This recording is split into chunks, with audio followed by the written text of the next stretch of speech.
taking the train to safety from the shelling, people fleeing the war in Ukraine arriving here in Hungary.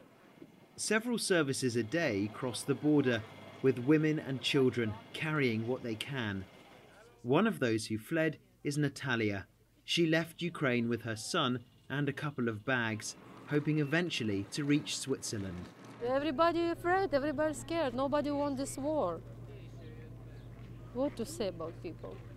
They're suffering. Some people stay hungry, no food. Some towns, even in Kiev, there was not much food in shop. Like, what to say? It's horrible.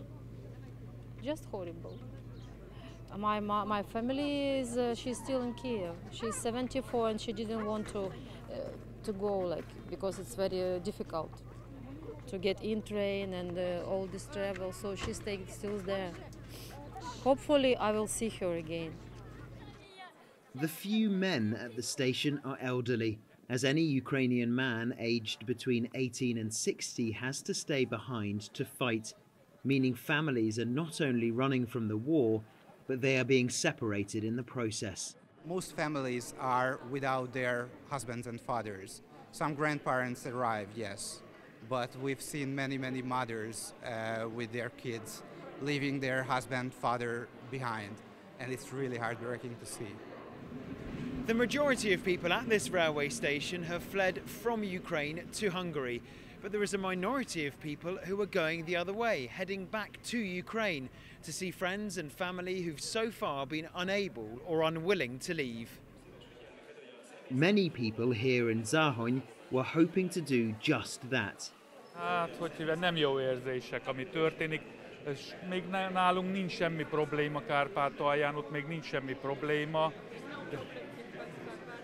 Még ott nem bombáztak se semmit, csak megyünk meglátogatni őket, hogy vannak. The station has been the door to safety for thousands of people, with food stands serving hot soup, sandwiches and a steady stream of tea. It's not just residents lending a hand to support the refugees. These volunteers have made several trips from Germany since the war broke out. They're preparing food for adults, but especially for the children leaving home and fleeing a war.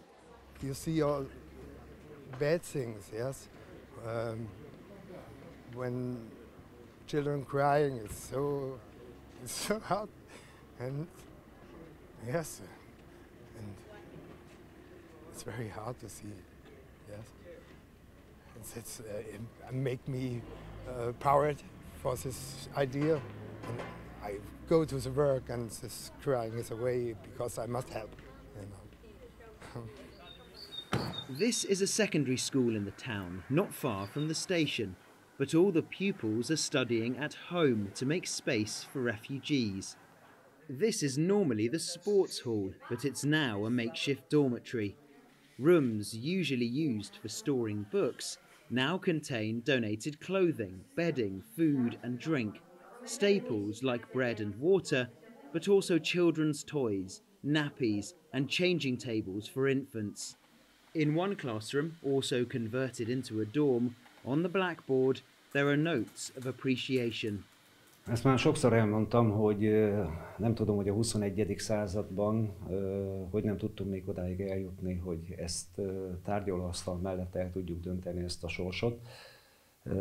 Nagyon sok ember földönfutóvá válik, nagyon sok embernek ez az életét kettétöri, és én bízom benne, hogy rövidesen ennek a háborúnak vége, mindenki megtalálja a saját helyét a világban, és ez a szörnyűség, ez a borzalom, ez nem fog tovább folytatódni. Tehát az elején, az első 3 napban még át tudtak teljes családok jönni. És most, ahogy látjuk, csonka családok jönnek, tehát édesanyák, gyerekek, nagyszülők, megrázó. We asked the staff at the school what extra supplies they still required, what they might be lacking. They replied, "All we need is peace." Ross Cullen, CNA in Záhony on the Hungary-Ukraine border.